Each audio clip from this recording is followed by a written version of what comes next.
ይህ አዋዜ ልዩ ሰበር ነው። ኢራን ግዙፍ የሆነ የሚሳኤል ምርቷን ከጥቃት ለመከላከል ላለፉት 10 ዓመታት በከፍተኛ ወጪ ያስገነባቻቸው የመሬት ምሽጎች ስትራቴጂ ከባድ ስህተት እየሆነ ነው ሲሉ ዘ ዎል ስትሪት ጆርናል ዘገበ። ጆርናሉ እንደዘገበው የአሜሪካና የእስራኤል የጦር አውሮፕላኖች ከእነዚህ የዋሻ የጦር ሰፈሮች በላይ ያንጃበቡ ከውስጣቸው ሚሳኤል የተሸከሙ ተንቀሳቃሽ መተኮሻዎች ብቅ እንዳሉ እያወደሟቸው ነው። ዋሻዎቹ እንደታወቁ የአሜሪካ ከባድ ቦምብ ጣይ አውሮፕላኖች ቦምበርስ ስፍራዎቹ ላይ ቦምቦችን በማዝነብ መላ ዋሻውን ወደ ኢራን መሣሪያዎች ግብዓተ መሬትነት ለውጠውታል ይላል ዘገባው።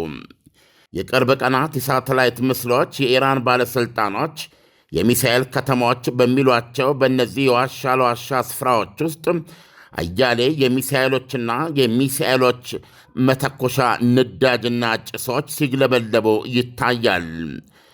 ተንታኞች እንዳሉት በአሁኑ ሰዓት በሺህ የሚቆጠሩ የመካከለኛና የአጭር ርቀት መቺ ሚሳኤሎች የተከማቹባቸው ቀሪዎቹ የዋሻ ውስጥ ለውስጥ ማከማቻዎች አብዛኛዎቹም የት እንዳሉ በአሜሪካና እስራኤል ጦር ኃይሎች ታውቀዋል። ይህም ሆኖ የኢራኖች የሚሳኤል ከተማ እሳቤ ላይ መሠረታዊ ስህተት አጋልጧል ወይም መሠረታዊ ስህተት እንደሆነ አሳይቷል። በሞንትሪያል ካሊፎርኒያ የመሣሪያዎች አለመስፋፋት ጄምስ ማርቲን ማዕከል ተባባሪ ተመራማሪም ሳም ላይፍ ለዎል ስትሪት ጆርናል ሲናገሩ በፊት ተንቀሳቃሽና ፈልጎ ለማግኘት አስቸጋሪ የነበሩ አሁን ግን በቀላሉ የሚመቱ ሆነዋል ይላሉ።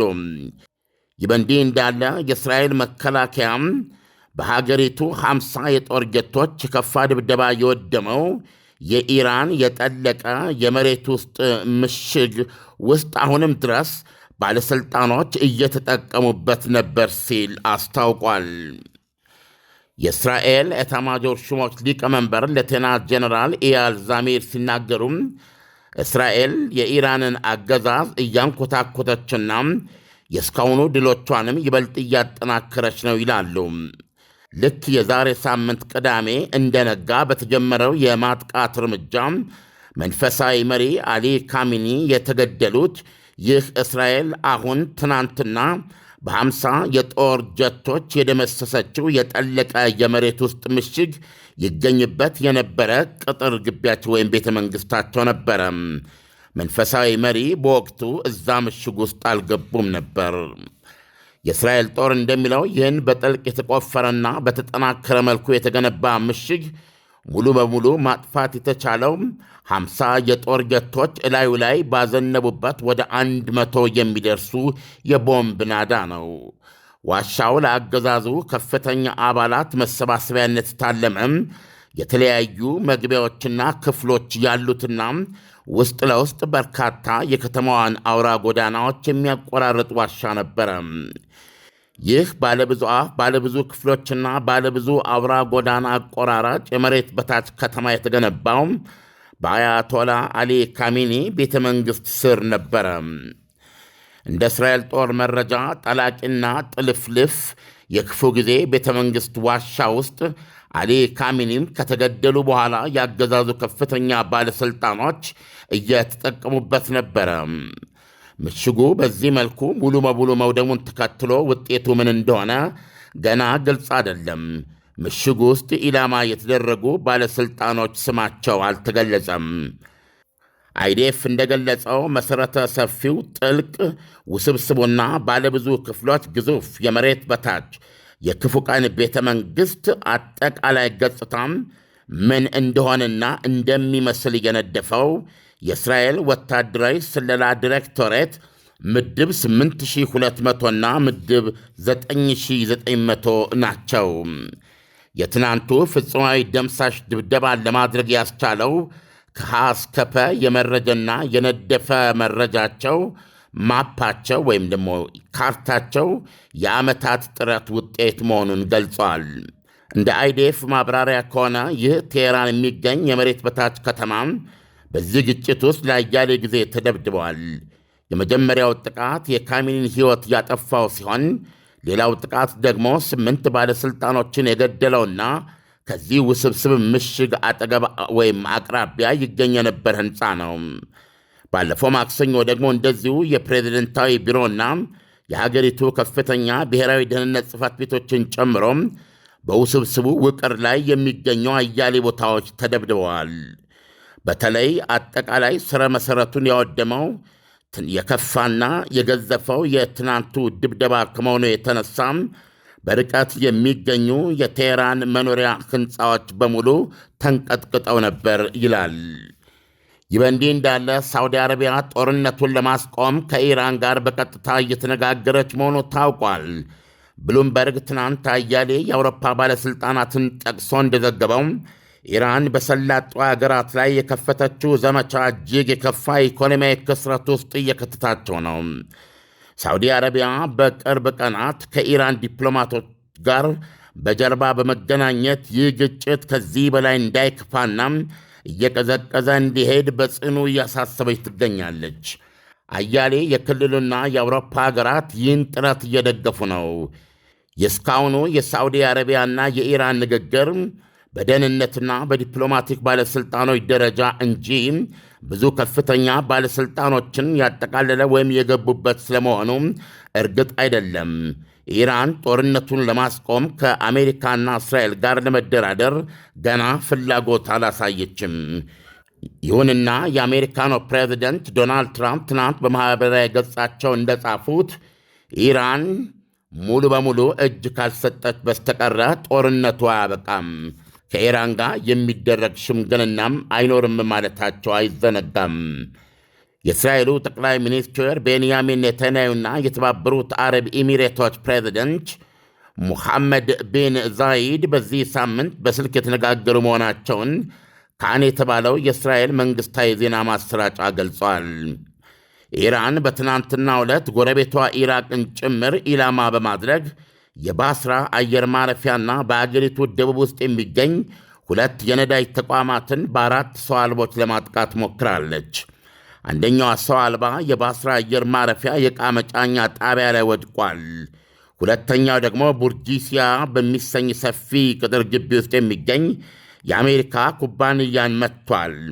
አራተኛዋ ሰው አልባ ሩማይላ የነዳጅ ጉድጓድ ላይ ወድቋል ብለዋል የኢራቅ የደህንነት ባለሥልጣን። በለቡ መብራት ዲፕሎማሲ ሰፈር ለመኖሪያ ሆነ ለኢንቨስትመንት የሚሆኑ ቪአይፒ ፊት ለፊት የሚያዩ ቤቶችም ተለቀቁ።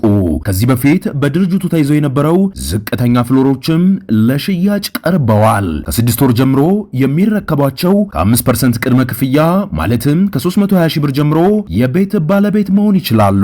ከስቱዲዮ 57 ካሬ እስከ ባለ 5 መኝታ ፔንትሃውስም አዘጋጅተናል። 60% የባንክ አማራጭ በ25 ዓመት እየኖሩ የሚከፍሉት ሲሆኑ አሊያም ከፍ አድርገው ለሚከፍሉ ደንበኞቻችን ማለትም ከ15% እስከ 100% ለየት ያለ እውነተኛ ቅናሽ አዘጋጅተናል። በቡድን ሆነው ለሚገዙ ማለትም 3 እና ከዛ በላይ ልዩ ዕጣና ተጨማሪ ቅናሽም ተዘጋጅቷል። ይህ ዕድል የተዘጋጀው ቀድሞ ለተመዘገቡ ዕድለኞች ብቻ ነው። ይህን ወርቃማ ዕድል ለመጠቀም በ0911 78283 አሊያም በ0994 857686 ላይ ፈጥነው ቀጠሮ የያዙ። ዳንኤል እንደምናደርግ እንደምናደርግ አለም። ይህ የጦርነት ከተጀመረ ዛሬ የአንድ ሳምንት ነው፣ 8ኛ ቀኑ ነው እና ልክ በዚህ ሰዓት እናንተ በምነጋገርበት ሰዓት ነው የተጀመረው። ነገር ግን ይህንን አዋዜ ልዩ ላይ እስክትጭነው በሚወስደው ጊዜ የተነሳ ሰዓቱ ላይ ሊስተካከል ይችላል። አሁን በምናወራበት ሰዓት ነው ግን ይህ ጥቃት የጀመረው እና ጥቃቱ አሁን በተጨባጭ ሌሎች አገራትን እያስከተለ እየጨመረ የሚሄድ እና ከቁጥጥር ውጭ ሊወጣ የሚችል እጅግ አደገኛ መሆኑን የተባበሩት መንግስታትም ገልጿል። ብዙዎቻችንም ስንለው የቆየ ነው። በእርግጥ እስካሁን ድረስ ኢራን የሰላጤው ሀገራት ላይ በሙሉ ወይም ደግሞ የአሜሪካ ጦር ሰፈሮች በሚገኙባቸው ሀገራት ላይ ጥቃት በመውሰድ ጦርነቱን ክልላዊ አድርገዋለሁ ማለቷ በደንብ ታስታውስ እንደሆነ ከጦርነቱ መጀመር በፊት በፕሮግራማችን ለመወያየት ሞክረናል። በአዋዜ ልዩ እንዲሁም ደግሞ በአዋዜ ዋናው ላይ ማለት ነው። እና የነበረን መረዳት ወይም ድምዳሜ ጦርነት ሊኖር የሚችለው ሁለት ወገኖች ሲታኮሱ ነው እና የሰላጤው ሀገራት ለኢራን ምላሽ የማይሰጡ እስከሆነ ድረስ እንዴት ወደ ክልላዊ ጦርነት ሊቀየር ይችላል የሚል ጥያቄ የነበረ ያነሳ ነው ታስታውስ እንደሆነ። አሁን ግን በሚገርም ሁኔታ የኢኮኖሚውን መልክ አላየነውም ነበረ። አሁን እንዳየው የሰላጤው ሀገራት ኢራን ላይ ያጸፌታ እርምጃ እየወሰዱ አይደለም፣ ወታደራዊ እርምጃ እየወሰዱ አይደለም። እና ይህን ወታደራዊ እርምጃ አለመውሰዳቸው ክልሉን ሙሉ በሙሉ ወደ ለየለት ጦርነት ለመክተት የነበራት እቅድ አልተሳካለትም ማለት ይቻላል ኢራንን። ነገር ግን በኢኮኖሚው ደረጃ ስታይ እነዚህ ሀገሮች በቢሊዮን ዶላር እያጡ ነው እና የማይቋቋሙት እየሆነባቸው ነው። አሁን ወደ ውስጥ ገብተን ብዙ ትንታኔዎች ስናይ እንደምታውቀው ሳውዲ አረቢያ፣ የተባበሩት አረብ ኤሚሬትስ፣ ኳታር፣ ባህሬን የምትላቸው እነዚህ ሀገሮች ከፍተኛ የኢኮኖሚ እንቅስቃሴ ያለባቸው እና የነሱ ቢዝነስ ሀብት ደግሞ በአሜሪካ በአውሮፓ ውስጥ የሚንቀሳቀሱ ናቸው፣ በቢሊዮን ዶላሮች የሚቆጠሩ። ስለዚህ አሁን የነዚህ ሁሉ ደግሞ መሰረቱ ነዳጅ ነው። ነዳጅና የተፈጥሮ ጋዛቸው ነው ይህን የሚያመነጨው። እና ይህ አሁን ያለው ግጭት አሁን ለምሳሌ አሜሪካ ከ4 እስከ 6 ሳምንታት ይፈጃል፣ በዚህ ጊዜ ውስጥ ያበቃል ነው የምትለው። ይህንን እነሱ እዛ ድረስ መጠበቅ አይችሉም፣ አያስችላቸውም። እየደረሰባቸው ያለው የኢኮኖሚ ክስረት 4 እና 6 ሳምንት መጠበቅን አያስችላቸውም። እንደውም አንዳንድ ዘገባዎች ምን ይላሉ? ፕሬዚደንት ዶናልድ ትራምፕ ባለፈው የሰላጤውን ሀገራት በጎበኙ ጊዜ በሳዑዲ አረቢያ፣ በኳታር እና በተባበሩት አረብ ኤሚሬት በእነዚህ ሀገሮች ውስጥ የትሪሊየን ዶላሮች የንግድ ስምምነቶችን ነው የተፈራረሙት። ይሄ ለአሜሪካ ኢኮኖሚ ይሄ ነው እጅግ ግዙፍ የሆነ ጠቀሜታ ያለውና ፕሬዚደንት ዶናልድ ትራምፕ የከወኑት አስገራሚ ስኬት ተደርጎ የታየ ነው። አሁን እነዚህ ሀገሮች በተለይ የቱሪዝም ኢንዱስትሪያቸውን በሚዘገንን መልኩ ነው እየተመታ ያለው። የበረራ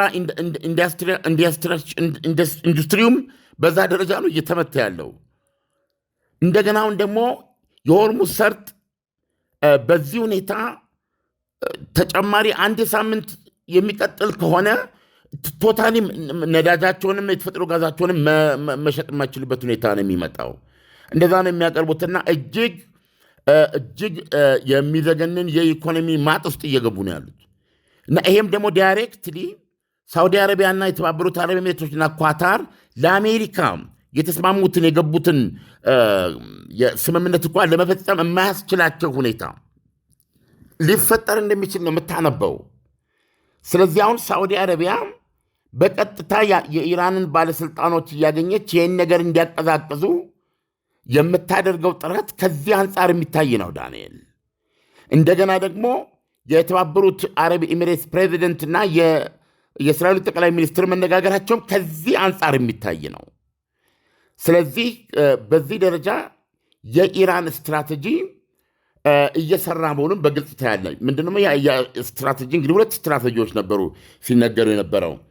አንዱ የአሜሪካንን ኢላማዎች ወይም የጦር ሰፈሮች የጥቃት ሰለባ በማድረግ ጦርነቱ ክልላዊ እንዲሆን እንደምታደርግ ነበር የተገለጸው። ግን አሁን እየተረዳን ያለ ለምንድን ነው የምትፈልገው የሚለውን አሁን እየመጣ ያለው ትንታኔ ምንድን ነው?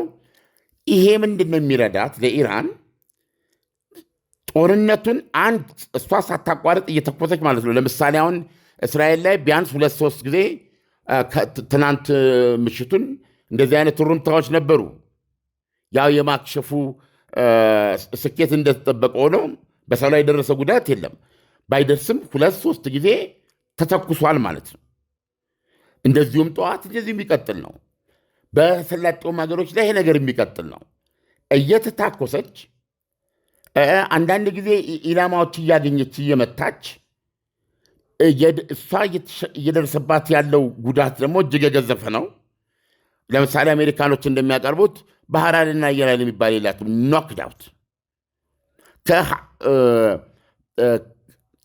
አንድ የሴንትኮም የሚባለው የአሜሪካ ማዕከላዊ እዝ ቃል አቀባይ 30 የጦር መርከቦች ነው ያለው።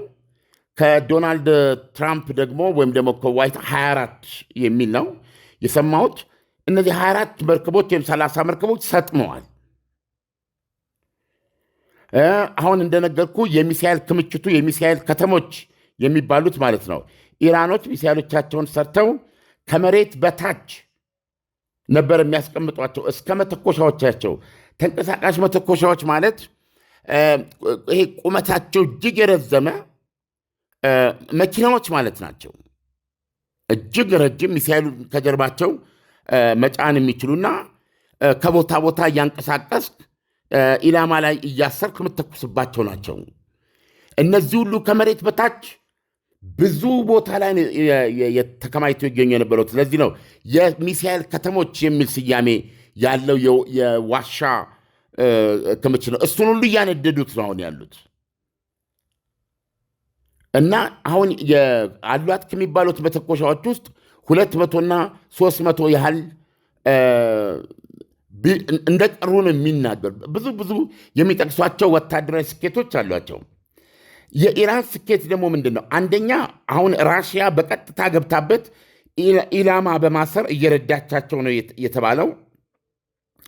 የሚገርሙ ኢላማዎች እየመቱ ነው የተኮሷቸው። ለምሳሌ ሰው አልቦቻቸው ሚሳኤሎቻቸው ምንድነው ያገኘውን ያግኝ ብለህ የጭቧ መላክ ብለህ የምትተኩሳቸው ሳይሆኑ በሚገባ በአሜሪካ ቋሚና ተንቀሳቃሽ ወታደራዊ እሴቶች ላይ በሚገባ የተነጣጠሩ ሆነው እየተገኙ ነው። ኢንክሉዲንግ ለምሳሌ የአውሮፕላን ተሸካሚው እነዚህ ምንድነው የሚባሉት ሌሎች የጦር መርከቦች የት ቦታ ላይ በእንቅስቃሴ ላይ ያሉ የእንቅስቃሴያቸውን ሁኔታ ሁሉ በመመረጅ ራሽያ የማይተካ በዚህ በኩል ትልቅ ሚና እየተጫወተች ነው። አሁን ትናንትና ሲኤንኤን የተነትለው የሚገርም ነው። በዮርዳኖስ 2 ይሄ ታድ የሚባለው የአሜሪካ አየር መቃወሚያ ይሄ ሰማያ ከምድር የአየር ክልል ውጭ በላይ ሄዶ ነው ቦሊስቲክ ሚሳይሎችን የሚመታው እና በጣም ውድ ነው። የዚህ ሚሳይል ራዳር የአንድ ራዳር ዋጋ ወደ $500 ቢሊዮን ነው ዋጋው። የአንድ ራዳር ዋጋ ወደ $500 ቢሊዮን ነው። ዮርዳኖስ ውስጥ 2 የራዳር ጣቢያዎችን ያወደመችው፣ 2 ራዳሮችን ያወደመችው። የተባበሩት አረብ ኤሚሬትስ ላይ እንደዚሁ የራዳሩ ማስቀመጫን ህንፃ ነው ያወደመችው።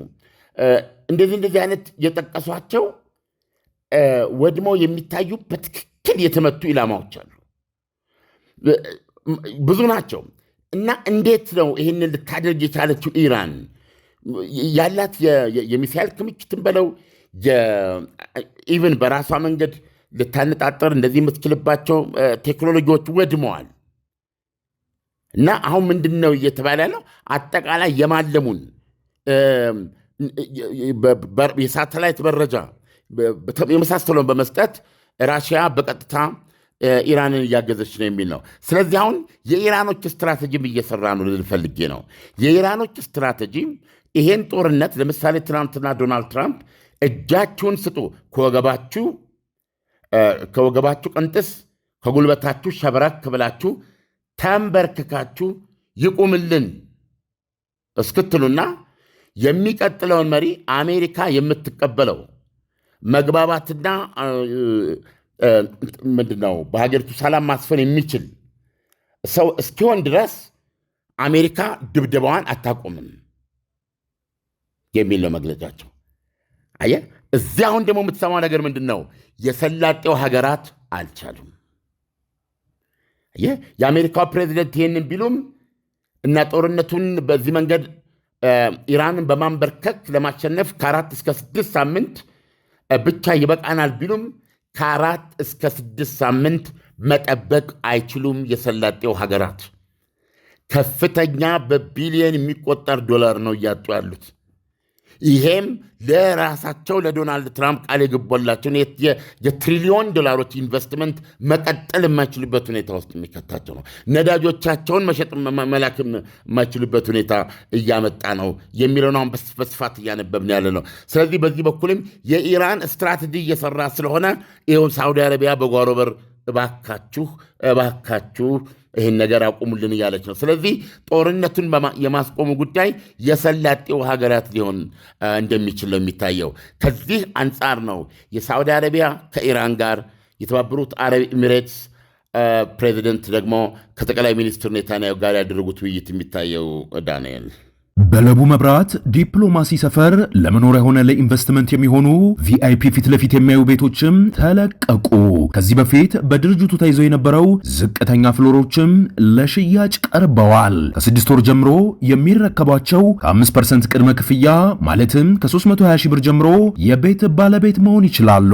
ከስቱዲዮ 57 ካሬ እስከ ባለ 5 መኝታ ፔንትሃውስም አዘጋጅተናል። 60% የባንክ አማራጭ በ25 ዓመት እየኖሩ የሚከፍሉት ሲሆኑ አለያም ከፍ አድርገው ለሚከፍሉ ደንበኞቻችን ማለትም ከ15% እስከ 100% ለየት ያለ እውነተኛ ቅናሽ አዘጋጅተናል። በቡድን ሆነው ለሚገዙ ማለትም 3 እና ከዛ በላይ ልዩ ዕጣና ተጨማሪ ቅናሽም ተዘጋጅቷል። ይህ ዕድል የተዘጋጀው ቀድሞ ለተመዘገቡ ዕድለኞች ብቻ ነው። ይህን ወርቃማ ዕድል ለመጠቀም በ0911 78283 አለያም በ0994 857686 ላይ ፈጥነው ቀጠሮ የያዙ። ዓለም ኢራን ከፍተኛ የሆነ የሚሳኤል ክምችቷን የምታስቀምጠው የመሬት ዋሻ ውስጥ ነውና ይህ ስፍራ ደግሞ በእስራኤልና በአሜሪካ የጦር መሳሪያ የሚወድም ከሆነ ኢራን ከዚህ በኋላ ጦርነቱን የመቀጠል ህልውናዋን የሚፈታተን አይሆንም ወይ? እንዲህ አይነት ነገር ሲመጣ ፈረንጆች ምን ይላሉ? ታይም ኢዝ ኦፍ ዘ ኤሰንስ ይላሉ። ትልቁ ነገር እዚህ ውስጥ አሁን ጊዜ ነው። አሁን እነዚህ የኢራን የሚሳኤል ከተሞች የተባሉ ቦታዎች እየነደዱ መሆኑን ገልጸዋል። በተለይ የአሜሪካ መከላከያ ሚኒስትር ግልጽ እንዳደረጉት ከዚህ አሁን ከሚቀጥሉት 2-3 ቀናት በኋላ አሜሪካና እስራኤል ፍጹማዊ የሆነ የአየር የበላይነት በመላ የኢራን ግዛት ያሰፍናሉ።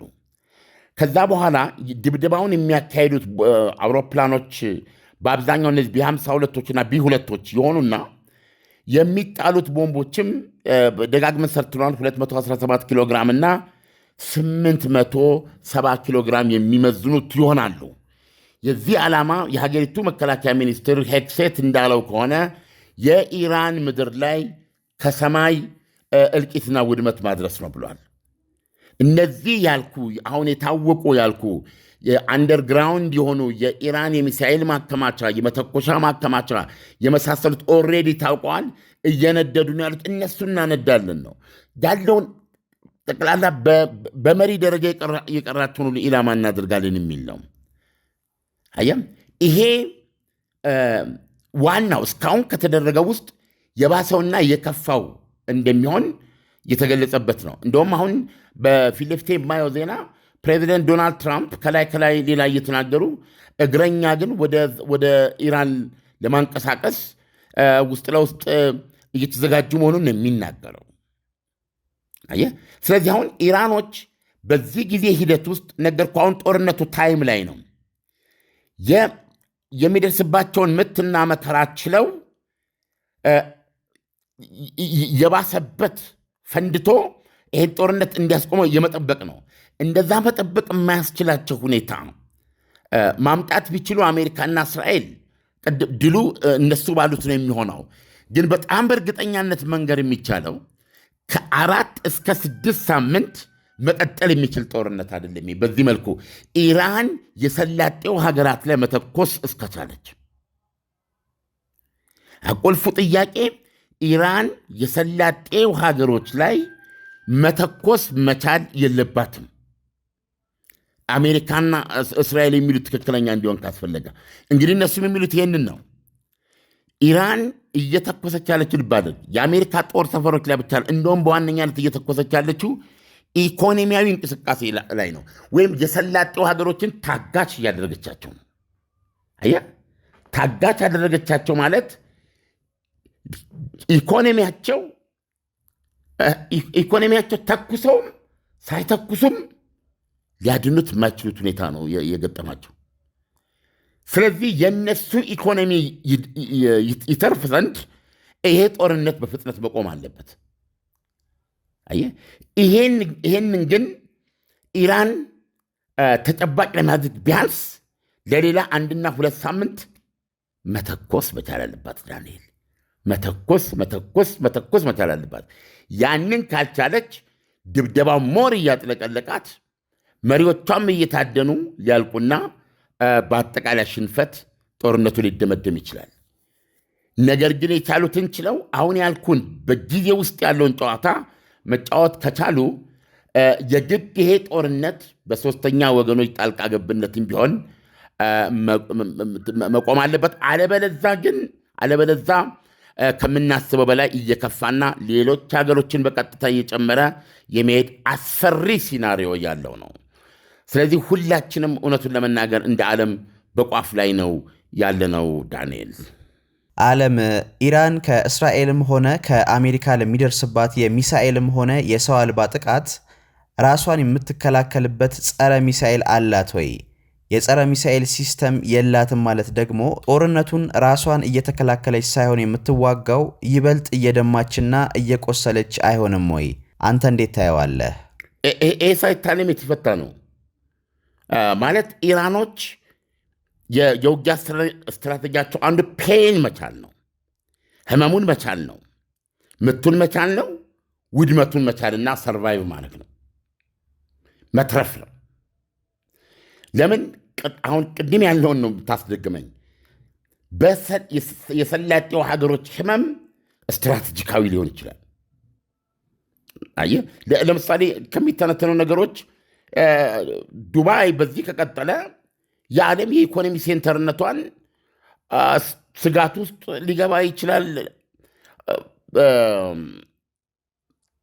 ልታጣውም ትችላለች ነው። ለምሳሌ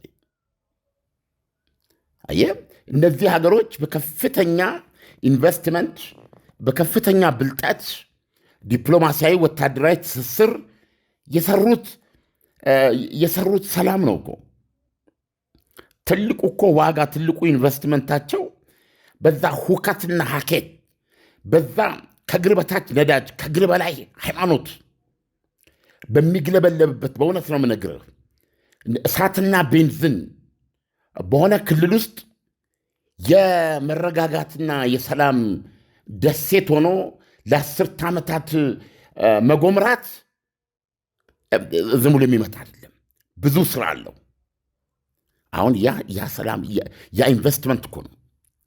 ያ እኮ የትሪሊዮን ኢንቨስትመንት ነው የሰላጤው ሀገሮች ሰላም። ስለ ሰላጤው ሀገሮች ስታነሳ ምንድን ነው ይመጣብን? ምቾት፣ ተድላ አይደለም እንዴ? ዘመናዊነት፣ ቅንጡነት፣ የስልጣኔውን ትሩፋት ለመካፈል አውሮፓውንም፣ አሜሪካውያንንም፣ ቻይናውንም፣ ራሽያውንም በኢኮኖሚ አቅማቸው የሚያሰሩ፣ የሚያስገነቡ፣ የሚያሳንጹ በመሬት ላይ ሰው ሰራሽ ደሴቶች ላይ ከባህር በታች ከባህር በላይ ስለ ነገር አለ። እነዚህ ሚራክል የሆነ ገንዘብ የሚሰራው ተአምር እኮ ውጤቶች ናቸው እነዛ። ይሄ ሁሉ ትልቁ ኢንቨስትመንት ምንድን ነው በተለይ ሰላሙ ነው። ሁለተኛ ቢዝነስ ለመስራት ያለ ዕድል። ለምሳሌ የተባበሩት በአረብ ኤምሬትስ ታነሳ ግብር የሚባል ነገር የለም። ይሄ የሚገባውን ይገባዋል። ቢዝነስ የሚሰራ ሰው እንደዚህ አይነት ሁሉ ፋሲሊቲ የተዘጋጀልህ እንደ ፍላጎት ሊያሾር የተዘጋጀ ምህዋር እና ወገብ የሚቆርጥ ግብር በሌለበት አትሞስፌር ውስጥ መስራት ነው። ብዙዎቹን ግዙፍ ኩባንያዎች ከአውሮፓ ካሜ እያስኮበለለ ወይም ሌላ ቦታ ቢሆኑ ዋነኛ ቦታቸው እንዲያደርጉት ያደረገው ዱባይን። ይሄ ነው እኮ ሚስጥሩ። እና ዋናው መሰረታዊ ኢንቨስትመንት ሰላም ነው። አሁን ያንን ሰላም ነው ኢራን እየመታች ያለችው። ያንን በ10 ዓመታት የገነቡትን የሰላም መሰረተ ልማት ነው እየመታች ያለችው። ያንን በነጋዴውም በቱሪስቱም በቴክኖሎጂ አውራዎችም በዲጂታል በለው በምን በአርቲፊሻል በማንኛውም የቴክኖሎጂ ዘር በስፔስ ኢንዱስትሪ ጭምር ነው ነገር አይን ማረፊያ ማግኔት የሆነችውን አካባቢ መሰረት ሰላሙን እየመታች ነው ያለችው። ቢዝነሱን ነው እየመታች ያለችው። ስነ ልቦናዊ አመኔታውን ነው እየመታች ያለችው። ዩሲ እያደረገች ያለው ጦርነት በጣም ኮስቲ ጦርነት የከፈተችባቸው። ስለዚህ ዝም ብሎ እንደ አንድ የሶስተኛው ዓለም ጋዜጠኛ ሆኜ አስበው ብትለይ ይሄ ጦርነት በዚህ ሁኔታ 4 እና 6 ሳምንት እንዴት ይቀጥላል? እንዴት አድርገው እንዴት ምጥ የሚያጣድፋት እናት ምንድን ነው የሚባለው? እንዴት ነው ነገና ከነገ ወዲያ ጠብቅ ይባላል? በዛ ሁኔታ ውስጥ ነው ያሉት የሰላጤ ሀገሮች እና የኢራን ስትራቴጂ ይሄ ነው። ስለዚህ ይሄ እሷ አጠቃላይ አልቃ አሜሪካ እንደምትጠብቀው የንብርከክ እጅ ከመስጠቷ በፊት ይሄንን ጦርነት የማቋረጡ ግዴታ የሰላጤዎቹ ሀገራት ይሆናል የሚል ነው የኢራኖች ካልኩሌሽን። ስለዚህ አሁን ካልኩሌሽኖች አሉ። እስራኤል አሜሪካ ካልኩሌሽን ሳላቸው፣ የሰላጡ ሀገሮች ካልኩሌሽን ሳላቸው ፔን መቻል፣ ኢራን ካልኩሌሽን አላት። የትኛው ካልኩሌሽን ነው የሚያሸንፈው የሚለው ነው። ዓለም ሲአይኤ የኢራን ኩርድ ኃይሎችን ለማስታጠቅ እየሰራ መሆኑ ከተገለጸ ወዲህ ካምፖቻቸው በድሮኖችና በሚሳኤሎች ኢላማ እየሆኑ እንደሆነ እየተገለጸ ይገኛልና ስለዚህ ዓለም የኩርድ ኃይሎች ኢራን ላይ በቅርቡ መዝመት እንደሚጀምሩ እርግጠኛ መሆን ይቻላል? አይቻልም። ለምንድን ነው የማይቻለው? የኩርድ ኃይሎች ፍጹም ለመጻኤ ዕድላቸው የቆረጡ ህዝቦች መሆናቸው አይካድም። ይሄንን አይተነዋል። በሶሪያ ጦርነት ጊዜ አይሲስን ግንባር ለግንባር ያን አጸያፊ ትዝታው እንኳ አገር ለጥፋ የሚያሰኝ እኔ በእውነት ቃላት የለኝም ለእነዚህ ከሰው በታች የሆኑ የአረመኔ ክምችት አይሲስ የሚባል እና የራሱን ካሊፌት ኢራቅና ሶሪያ ላይ ተንፈራጦ ለመመስረት ችሎ የነበረ አውሬን ጉሮሮ ለጉሮሮ የተናነቁትና ለዚህ ፍጻሜው ያበቁት እነሱ ናቸው፣ ኩርዶች ናቸው። ኩርዶች ደግሞ ወንዶቹ ብቻ እንዳይመስሉ፣ ሴቶቹ ዩኒፎርም ለብሶ የመታየት የቄንጥ ጉዳይ ሳይሆን እንደ ወንዱ የነሱ ኢላማ እየሆነች ቢላቸውን እየተጋፈጡ ከጉድጓድ ውስጥ እያወጡ የደመሰሷቸው እነሱ ናቸው። ነገር ግን ምንድን የሆነ አሁን የሶሪያ ጉዳይ ሲመጣ እነዚህ የኩርድ ኃይሎች በሶሪያ ጦር ውስጥ ተበትነው በሶሪያ ጦር ውስጥ እንዲወሰደውን የታዩ እንጂ እነዚህ የራሳቸውን ሀገር የመመስረት ወይም ደግሞ ሰፊ የራስን ዕድል ምንድን ነው ይባለው ሰፊ ራስ ገዝ መብት አግኝተው የመኖር ፍላጎት የህሉና ፍላጎት ያላቸው ህዝቦች ፍጹም ቆራጦች ናቸው። ስለዚህ አሁን እነዚህ የኢራን ኩርዶች በመጀመሪያ ደረጃ ኢራን ውስጥ የኢራን ማጆሪቲዋ ፐርሺያንስ ናቸው። ከኢራን አጠቃላይ ህዝብ 20 በመቶዎቹ አዘሪስ ናቸው። አዘርባጃን ጎረቤት የአዘርባጃን ዝርያዎች ናቸው። ቱርኪክ የሚባል ቋንቋን የሚናገሩት ባህላቸውን ምናቸውን አንድ ነው ከነሱ ጋር። አሁን የኢራን መመታት ራሱ የኢራንን መገነጣጠል ሊያስከትል ይችላል ተብሎ የተፈራው በዚህ ነው። እነዚህ ወደ 9 እስከ 10 ሚሊዮን የሚደርሱ አዘርባጃን ኢራናውያን ከዋናዋ አዘርባጃን ጋር ለመዋሃድ ሊፈልጉ ይችላሉ፣ እንቅስቃሴ ሊያደርጉ ይችላሉ። ኢራን ብሬክ አፕ አደረገች ማለት ነው። እንደገና ኩርዶች ከነሱ ቀጥለው ያሉ ናቸው። ትልቅ ቁጥር ሚሊዮኖች ናቸው። እንደገና እነዚህ ኩርዶቹ ሱኒ ሙስሊሞች ናቸው። ተመልከት። አዘርባጃኖችም አብዛኞቹ በዛ ደረጃ ነው የሚታዩት። ኢራን አጠቃላይ ሺዓዊ ሀገር ናቸው። ነገር ግን ፐርሺያንስ 60 ወይም 70 በመቶ ቢሆኑ ነው በአጠቃላይ በሀገሪቱ ውስጥ። ስለዚህ ይሄ ብሬክአፕ የኢራን መሰባበር የመገንጠል እንቅስቃሴ ሌላው አደጋ ሆኖ ነው የሚታየው ለኢራን። ስለዚህ አሁን ቱርኮች እግረኛ ውጊያ ለመቅጠምና ለመዋጋት ምንም የሚያወላዱና የሚሸንፉም አይደሉም እውነቱን ለመናገር። ነገር ግን ዶናልድ ትራምፕን ማመን ይችላሉ ወይ? ዶናልድ ትራምፕን አምነው የአሜሪካንን ያላቋረጠ እገዛ እንደሚኖራቸው አምነው እዚህ ውስጥ ለመግባት እንግዲህ በክልሉ የነበሩ ተሞክሮች ማሳያ ይሆናሉ ማለት ነው። እውነቱን ለመናገር የሶሪያ ኩርዶች አንዴ ብቻ አይደለም 2-3 ክዳት ደርሶባቸዋል። እና ይሄ እውነታ በአጭር ጊዜ አሳምኖ እንደሚፈለገው የእግረኛ ውጊያ እንዲያካሄዱ ያደርጋል ብሎ አለመጠበቅ አስገራሚ አይሆንም። ግን ደግሞ ያማለ ያለው አማራጭ ይሄ ነው፣ ከዚህ የተሻለም ጊዜ አይመጣልንም በሚል አዋጣንም ከሰርንም መሞከሩ ይሻላል በሚል ሊገቡበትም ይችላሉ። እና ከዚህ አንጻር ሲአይኤ እንዲህ አይነት እንቅስቃሴዎች እያደረገ እንደሆነ ይሰማል። በነገራችን ላይ በኢራን ኢላማ ከሆኑት ውስጥ አንዱ የሲአይኤ ጣቢያዎች ነው። ሳውዲ አረቢያ የሲአይኤ ጣቢያ በቀጥታ ምት እንዳረፈበት ነው በሚሳኤል የሚታወቀው። እና ሪሊ የዚህ ጦርነት አቅጣጫና መጨረሻ በጣም አስጨናቂና በመላው ዓለም ትኩረት ያገኘ ነው። እና እንደው ለመደምደም ያክል ዳንኤል፣ አሁን በዚህ ግጭት ውስጥ ማን እየገባች እንደሆነ ታውቃለህ? አክቹዋሊ ዘራሽያንስ ምንድን ያደረጉት ነው የሚባለው፣ አሜሪካኖችና አውሮፓውያን ከዩክሬን ጀርባ ሆነው ያደረሱባቸውን ጉዳት ትንሽ እነሱ የሚቅመሱ የሚል ነው የሚባለው። ዋናው አሜሪካ በዚህ ጦርነት ላይ ያላት ትልቁ እገዛ የራሽያን ወታደራዊ ሴቶች የኢኮኖሚ አውታሮች ለጦርነቱን ያግዛሉ የሚባሉ መመረጅና ማስመታት ነው። እና ሁላችንም መርሳት የለብንም የአሜሪካ ትልቋ የጥቁር ባህር እናት መርከብ ማን ነበር የሚሏት ኮስሞ ሳምቲንግ፣ እሷ ጭምር የተመታችው በአሜሪካ መራጅነት ነው። እና በዚህ መንገድ ብዙ በቢሊዮን ዶላር የሚቆጠር አሴት ወይም የሰው ኃይል ያጣችው ራሽያ በዚህ ጦርነት አሁን ይህንን ገልብጣ ነው እያስመታቻቸው ያለችው መረጃ በመስጠትና ኢላማ እንዲያስሩ በማስቻል ማለት ነው። እና ምን ተፈጠረ? አሁን የኢራን ዋነኛው የማጥቂያ መሳሪያውን የቦሊስቲክ ሚሳይል አቅሟ እየተመናመነ ሰው አልባዋ ነው። በሰው አልባ ደግሞ ስፔሻሊስቶች እነማን ናቸው? እስቲ አንተ ራስህ ገምት።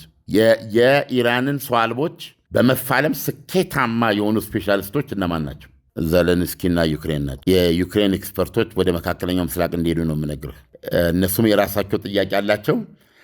የኢራንን የተኩስ ኢላማዎች በሙሉ ከማክሸፍ አንጻር በዚህ ጦርነት ውስጥ ያዳብሩት ልምድ እና የዚህ ጦርነት ውጤት የሆነ የቴክኖሎጂ ግኝታቸው አይነተኛ አስተዋጽኦ አለው እና ዩክሬኖችም ወደዚህ ጦርነት ዘው እያሉ ነው።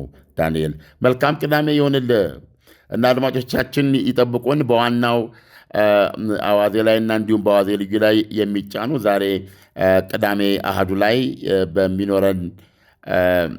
በሚኖረን ፕሮግራም ለዛና ቁም ነገር ላይ እንዲሁ ተጨማሪ ውይይት እናደርጋለን። እዛ ላይ እንዲጠብቁን ጠይቃለሁ። መልካም ቅዳሜ። ዓለም፣ ለሰጠህን ትንታኔ በጣም አመሰግናለሁ። ለአንተም መልካም ለተቅዳሜ ይሁንልህ። አሜን። በለቡ መብራት ዲፕሎማሲ ሰፈር ለመኖሪያ ሆነ ለኢንቨስትመንት የሚሆኑ ቪአይፒ ፊት ለፊት የሚያዩ ቤቶችም ተለቀቁ። ከዚህ በፊት በድርጅቱ ተይዘው የነበረው ዝቅተኛ ፍሎሮችም ለሽያጭ ቀርበዋል። ከ6 ወር ጀምሮ የሚረከቧቸው ከ5% ቅድመ ክፍያ ማለትም ከ320 ሺህ ብር ጀምሮ የቤት ባለቤት መሆን ይችላሉ። ከስቱዲዮ 57 ካሬ እስከ ባለ 5 መኝታ ፔንትሃውስም አዘጋጅተናል። 60% የባንክ አማራጭ በ25 ዓመት እየኖሩ የሚከፍሉት ሲሆኑ አሊያም ከፍ አድርገው ለሚከፍሉ ደንበኞቻችን ማለትም ከ15% እስከ 100% ለየት ያለ እውነተኛ ቅናሽ አዘጋጅተናል። በቡድን ሆነው ለሚገዙ ማለትም 3 እና ከዛ በላይ ልዩ ዕጣና ተጨማሪ ቅናሽም ተዘጋጅቷል። ይህ ዕድል የተዘጋጀው ቀድሞ ለተመዘገቡ ዕድለኞች ብቻ ነው። ይህን ወርቃማ ዕድል ለመጠቀም በ0911 78283 አሊያም በ0994 857686 ላይ ፈጥነው ቀጠሮ የያዙ።